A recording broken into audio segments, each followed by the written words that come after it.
অতি চঞ্চল ও অমনোযোগী শিশু ভবিষ্যৎ কি?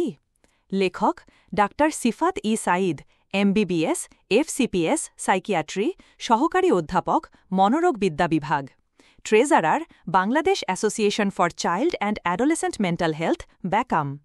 ভাবি, আমার ছেলেকে নিয়ে তো মহা টেনশনে পড়লাম। ও তো ভীষণ চঞ্চল, এক সেকেন্ড তো স্থির থাকে না। বাচ্চারা তো একটু চঞ্চল হয়ই ভাবি, টেনশন করবেন না। না ভাবি, ডাক্তার দেখিয়েছি, বলেছে ওর এডিএসডি আছে, মানে হলো অতি চঞ্চল অমনোযোগী শিশু। বলেছে চিকিৎসা শুরু করতে, ঔষধ সাইকোথেরাপি দেওয়াই লাগবে। আপনার কি মাথা খারাপ ভাবি? এই ৮ বছরের বাচ্চাকে মানসিক রোগের চিকিৎসা করাবেন? এরকম চঞ্চল তো আমার বাচ্চাও ছিল, চিন্তা করবেন না, বয়স বাড়লে এমনি ঠিক হয়ে যাবে। কিন্তু ডাক্তার বললেন যে চিকিৎসা না করলে পরে নানা রকম অসুবিধা হবে। আরে ডাক্তাররা এরকম বলেই, আপনি বাদ দেন তো, আপনাকে এক হুজুরের কাছে নিয়ে যাব, ওনার পানি পড়া খেলেই দেখবেন কমে গেছে। উপরোক্ত কথোপকথনটি একটি বাস্তব চিত্র। বাবা মায়েরা প্রায় মনে করেন যে শিশুর অতি চঞ্চলতা বয়সের সাথে সাথে কমে যাবে, চিকিৎসা করানোর দরকার নেই।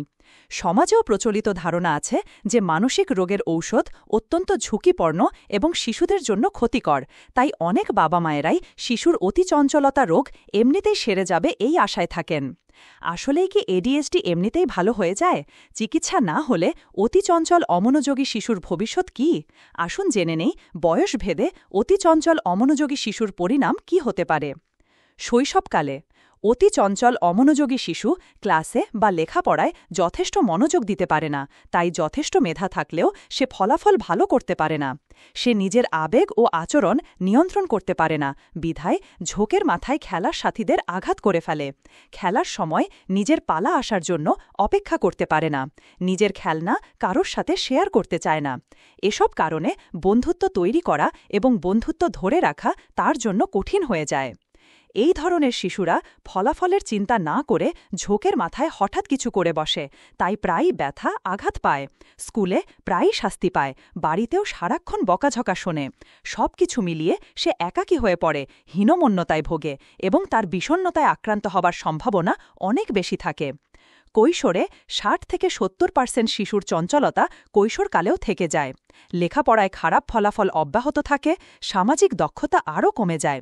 অস্থিরতার কারণে বন্ধুত্ব বা ভালোবাসার সম্পর্ক টিকিয়ে রাখতে পারে না, এজন্য প্রায়ই বিষণ্ণতায় আক্রান্ত হয়। কিশোর বয়সেও যাদের অতি চঞ্চলতা থেকে যায় তাদের কন্ডাক্ট ডিসঅর্ডার নামক আচরণগত সমস্যা দেখা দিতে পারে। সে কারণে সে মিথ্যা বলা, চুরি করা, মারামারি করা এবং বিভিন্ন নিয়ম বহির্ভূত কাজ করতে থাকে। অতি চঞ্চল অমনোযোগী কিশোর বা কিশোরীর ঝুঁকি নেবার প্রবণতা অত্যন্ত বেশি থাকে, সেই কারণে তাদের মাদকাসক্ত হয়ে যাবার সম্ভাবনা অন্যদের চেয়ে বেশি। এছাড়াও অ্যাক্সিডেন্ট বা অনৈতিক কাজে জড়িয়ে পড়ে নিজের এবং পরিবারের জন্য বিপদ ডেকে আনে। পূর্ণবয়স্কদের ক্ষেত্রে শৈশবে এবং কৈশোরে যাদের এডিএইচডি থাকে তাদের ৪০-৫০%-এর এই সমস্যা ১৮ বছরের পরেও অব্যাহত থাকে। চঞ্চলতা কিছুটা কমে গেলেও মনোযোগের অভাব, ধৈর্যের অভাব এবং ঝোঁকের মাথায় কাজ করার প্রবণতা থেকে যায়।